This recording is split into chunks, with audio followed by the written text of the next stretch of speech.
Hello guys, what's up? Kakalabas ko lang ng trabaho. Pupunta ako ngayon sa isang merkato para mamili. Dahil bukas meron akong big order na sushi, 400 pieces. Kaya pupunta ako ng Manuel Vittorio para mamalengke ng mga sangkap sa sushi. Sikat na merkato ito sa Roma, maraming pumupunta rito para mamili. Kasi napakamura ng mga bilihin.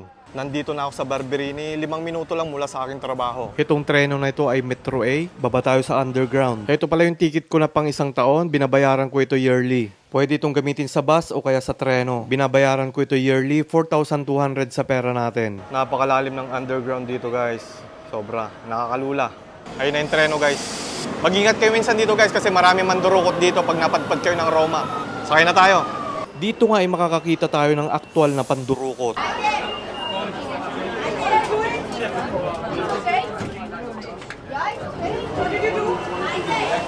You know, ang lalakas talaga ng loob, ang babata pa naman nila. At buti na lang natiktikan ng turista at wala silang nakuha. Yun nga, pagkatapos ng 2 stops, kasunod ng Termini, nandito na tayo sa Vittorio Emanuele. Di ba kakasabi ko lang guys, mag-iingat kayo kapag napadpad kayo ng Roma. Napakadaming pickpocket dito. Yung guys, nakita ko yung katrabaho ko dito. Milar es ulul bay. Ha? Ulul milar bay. Na para Pilipino. Dahil, di. Bading. Kibading. Ha? Milar bay Raul.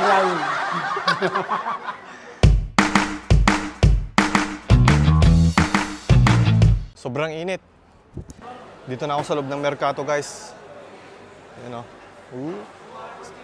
Punta muna tayo sa isdaan. Dito ako laging bumibili kay Baya. Ciao, Baya. Ayun o, bili tayo ng hipon.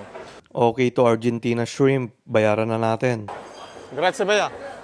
Yung mga sangkap naman ng sushi guys, doon tayo sa may negosyo ng mga Chinese. Mga sangkap ng sushi dito ako namimili guys. Dito guys, kumpleto mga Asian product. Pati mga gamit pang steamer, rice cooker, kumpleto rito. Yan ang daming pagpipilian. Pagbaba mo ng metro, papunta sa merkato, madadaanan mo ito. Bili tayo ng sushi rice. Ito yung gamit ko dahil pinakamura. Biori brand, meron din ito sa Amazon. Grabe, pinakamura pero mahal din. 200 pesos pera sa atin. Kuha din tayo ng sriracha kasi gagawa ko ng spicy mayo. At syempre, kailangan natin ng mayonnaise. Ito yung brand na ginagamit ko, Kipi. At dahil gagawa tayo ng ebi fry, kukuha tayo ng breadcrumbs. O tinatawag din itong pangko. At syempre may kasamang Japanese flour. Kukuha din tayo ng seaweed dahil napaka-importante na ito. Ito pala yung ginagamit kong rice vinegar. Sa Pilipinas meron din ito sa Lazada. Grabe, ang dami kong nabili guys. And ang bigat. Pauwi na ako guys. Nag-aabang na ako ng treno. Pauwi na ako. Sa bahay na lang guys. Yun nga guys, kinumagahan paggising ko, ang unang-una kong ginawa ay nagsaing na ako ng bigas. Heto talaga ang lagi kong inuuna dahil matagal itong i-prepare. At pagkatapos dahil frozen pa yung mga shrimp, ibinabad ko muna ito sa tubig. Ang pinagbabawal na technique. Good morning guys, time check, alas 10 ng umaga. Gagawa na tayo ng 400 pieces na sushi. So i-prepare na natin yung mga nabili natin kahapon. Ito na nga yung hipon, napahaba na natin, doble na yung haba niya ngayon. Ngayon naman guys, lagyan na natin ng breading. Ayan, nalagyan ko na ng pangko ang ating hipon. Para sa kalaman ng iba, ebi fry ang tawag dito at hindi tempura. Kapag wala itong pangko, doon natin tatawaging tempura. Sa mga gustong matuto kung paano mag-prepare neto, punta lang kayo sa aking channel dahil marami kayong matututunan doon. Malapit nang maluto yung rice. Basahin na natin tong hanggiri. Okay na tong rice, ilipat na natin. May second batch pa kasi.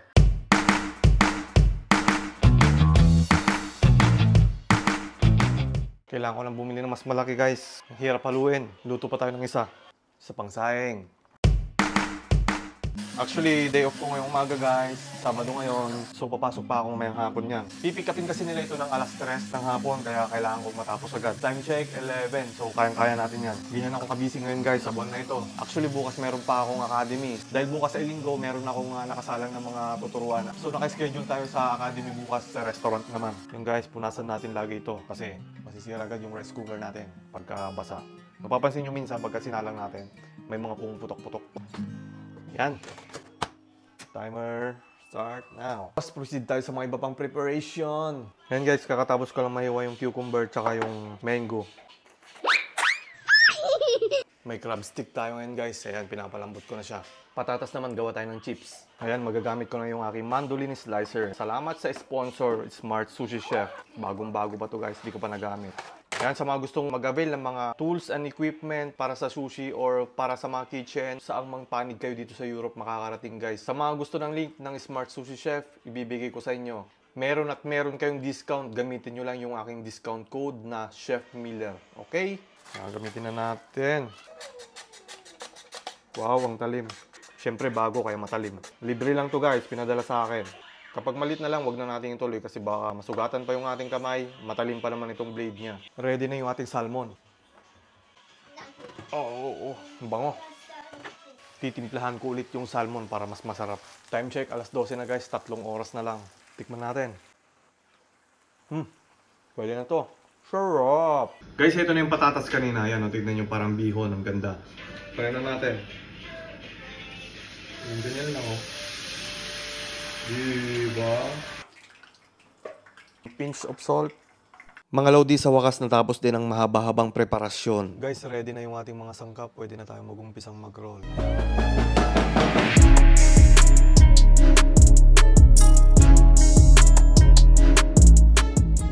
Yun nga mga lodi, dahil kulang na nga ako sa oras, nagpatulong na ako sa aking misis. Yun guys, natapos din sa wakas alas 3 eksakto. Ito na, papakita ko sa inyo. 100 pieces, 100 pieces, 100 pieces, 100 pieces. 400. Yun nga, timing na timing yung oras kaya ibinaba ko na yung mga sushi dahil nandyan na yung magsusundo. At yun nga, pagbaba ko ay nagulat ako dahil si Giancarlo at Rosel ulit ang kumuha ng mga sushi. Sila rin kasi yung unang nagsundo sa akin nung nag-order si Ate Maylin. Kaya shoutout nga pala sa mga taga Batangas na natikman at nasatisfied sa mga gawa kong sushi. At this time, hindi na pala ako sumama sa location dahil mayroon pa akong trabaho mamaya. Okay guys, abangan na lang natin kung ano yung feedback nila. Kung masarap nga ba yung sushi o hindi. At heto na nga yung mga ilang video na sinend sa akin ni Vanny Mayuga na siyang nag-order sa akin ng mga sushi. Ayan, nandyan din pala yung anak na Ate Mylin at ang kanyang asawa na silang nag-order sa akin nung una. At siya rin ang nag-recommend netong pangalawang order. Kaya gusto ko naman na i-shoutout si Ate Mylin at Vanny. Salamat sa inyong tiwala. At heto na nga yung mga ilan sa mga na-receive kong feedback. Nakakataba talaga ng puso. Ariho, lasa daw hong pahingi pa ng sushi. Talagang nahawili. Sarap. Yummy, yummy. Yan, gutom na yan. Early bird. Yan. Oo nga. Ayan, sa susunod na video saan naman kaya ang ating racket. Abangan nyo guys at salamat sa inyong panunood. Follow for more. Ciao, ciao!